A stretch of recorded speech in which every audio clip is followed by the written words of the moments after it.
दोस्तों ये जो पुस्तक आप देख रहे हैं ये लिखी गई है डॉक्टर ओम प्रकाश सक्सेना, इनके द्वारा यह पुस्तक लिखी गई है। तो इसमें वह हस्त मैथुन करने वाले व्यक्तियों के बारे में कुछ बोलते हैं, कुछ प्यारी प्यारी बात बोलते हैं, उसको हम आज इस वीडियो में जानेंगे। अब दोस्तों आप इसको ऐसा समझ सकते हैं कि यह भी एक तरीके का आयुर्वेदिक ग्रंथ है, जो आयुर्वेद के बहुत सारे ग्रंथ होते हैं। जैसे कि दोस्तों आपने सुना होगा अष्टांग हृदयम, अष्टांग संग्रह, चरक संहिता, सुश्रुत संहिता। तो प्योर अगर इसकी ही बात करें तो इसमें हस्त मैथुन के बारे में कोई वर्णन नहीं आता। और ऐसा क्यों? क्योंकि उस समय के व्यक्तियों को समझ थी कि ये एक कुकर्म है, तो वो व्यक्ति वह एक चीज़ करते नहीं थे, ये उनको पता ही नहीं होती थी। लेकिन दोस्तों आज के टाइम पे बहुत सारी आपको स्टडीज़ ऐसी मिल जाएंगी, बहुत सारी आपको रिसर्च मिल जाएंगी जो कि इस कर्म को बहुत अच्छा कर्म ठहराती है। इसमें दोस्तों आप सबसे पहले देख सकते हैं कि जो व्यक्ति हस्त मैथुन करते हैं, मुठ मारते हैं, तो ऐसे व्यक्तियों को वैद्य जी बोलते हैं कि यह कोई रोग नहीं है, यह एक लत है।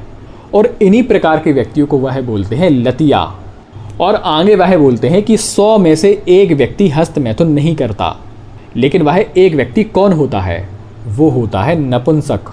और इसी कारण से वह हस्त मैथुन नहीं कर पाता। नपुंसक मतलब जन्मजात वाला नपुंसक, यानी कि वह व्यक्ति शुरू से ही नपुंसक है, वो वाला नहीं जो कि कुकर्म करके बन गया हो। अब आगे बढ़ते हैं। सबसे पहले वह बोलते हैं कि ऐसे व्यक्ति का शरीर हमेशा कमज़ोर रहता है, कमज़ोर हो जाता है। चेहरे पर ना कोई चमक रहती है, ना कोई सौंदर्य रहता है। जो चेहरे का ओज है वह खत्म हो जाता है। चेहरा आप देखना, ऐसे व्यक्ति का आप चेहरा देखना बिल्कुल डल, सूखा, पिचका, जिसमें ना कोई तेज है ना ही कोई चमक है। तो हस्त मैथुन करने वाले का चेहरा इस प्रकार का हो जाता है। ऐसे व्यक्ति का मिजाज हमेशा चिड़चिड़ा होता है, वह छोटी मोटी बात पर चिढ़ जाते हैं या गुस्सा हो जाते हैं। उनका चेहरा लंबा हो जाता है, अर्थात पिचक जाता है। क्योंकि दोस्तों अगर चेहरा भरा है तो वह कभी भी लंबा नहीं दिखता। ये एक प्रकार का इल्यूजन है कि पिचकी चीज़ें लंबी दिखती हैं, फैली चीज़ें लंबी नहीं दिखती। जैसे कि इस पिक्चर में आप देख सकते हैं, है दोनों की लंबाई सेम, लेकिन एक दिख रहा है फैला, मोटा, और एक दिख रहा है लंबा। ऐसे व्यक्ति की दृष्टि यानी कि निगाह हमेशा नीची रहती है। वह अपनों से बड़े व्यक्तियों से कभी आई टू आई कांटेक्ट मिलाकर बात नहीं कर सकते, यानी कि अपने से अच्छे, निपुण या बड़े व्यक्तियों से वह आंख मिचौली करते हैं। उस व्यक्ति की छाती कमज़ोर हो जाती है, दिल और दिमाग शक्तिहीन हो जाता है। उन व्यक्तियों को प्राकृतिक नींद तो कभी नहीं आती, उनको आती है कमजोरी वाली नींद, यानी कि शरीर कमज़ोर हो गया है, अब उसको सोना है।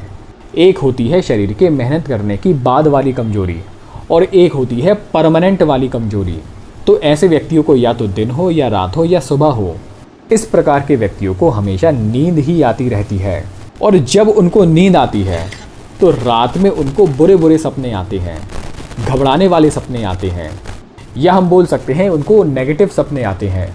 जब वह कोई वज़न उठाते हैं और उसी वज़न को लंबे समय तक होल्ड करे रहते हैं, पकड़े रहते हैं, तो ऐसे व्यक्ति उस वज़न को ज़्यादा देर तक एक ही स्थान पर पकड़े नहीं रह सकते। उस वज़न को पकड़े पकड़े उनका शरीर हिलने लगता है, उस व्यक्ति के शरीर में कंपन होने लगती है। और इसके बाद वह यह बोलते हैं कि इन सब के बाद भी, यानी कि हस्त मैथुन करने की लत या आदत नहीं छोड़ी, तो उसके शरीर की नसें तनने, खिंचने और सिकुड़ने लगती हैं। और फिर इसके बाद व्यक्ति को पागलपन जैसे रोग, मिर्गी हो जाना, मानसिक रोग घेर लेते हैं। और वह नॉर्मल चीज़ आपको पता होगा कि स्मरण शक्ति का कमज़ोर हो जाना, यानी कि याददाश्त का कमज़ोर हो जाना। या एक और चीज़ ये है कि अगर उनको चीज़ याद हो जाती है तो सही समय पर अगर वह चीज़ याद ना हो तो उस याददाश्त का क्या मतलब। यानी कि एक बच्चा है, उसकी कल है परीक्षा, यानी कि एग्ज़ाम या पेपर, तो उसने जो आज पढ़ाई की है, तो कायदा तो ये है कि उसने जो आज पढ़ाई की है उसको कल वही की वही चीज़ याद होनी चाहिए, उसके दिमाग में फिट होनी चाहिए ताकि वह लिख सके। लेकिन जो अधिक हस्त मैथुन करने वाला व्यक्ति होता है उसके साथ ये होता है कि उसने जो आज पढ़ा है उसको वह आज तक ही ध्यान रहता है। आज उसने पढ़ा, सो गया, सुबह उठने के बाद जो उसने कल पढ़ा था, सोने से पहले पढ़ा था, वह मुट्ठल व्यक्ति सारा का सारा पढ़ा लिखा भूल जाता है। उस मुट्ठल व्यक्ति के शरीर से चुस्ती तंदुरुस्ती दूर हो जाती है, गायब हो जाती है। पढ़ना लिखना या कोई काम धंधा जो भी काम वह करता है तो वह उस उत्साह के साथ नहीं करता जिस उत्साह के साथ उस व्यक्ति को या सामान्य व्यक्ति को वह काम धंधा या पढ़ाई लिखाई करनी चाहिए। उसका मन हमेशा चंचल हो जाता है, यानी कि यहाँ वहाँ भटकने लगता है। ऐसे व्यक्ति को हमेशा मूत्र त्याग करने की बार बार इच्छा होती है, और जब वह व्यक्ति पेशाब करने जाते हैं तो हल्का सा उन व्यक्तियों को दर्द होता है।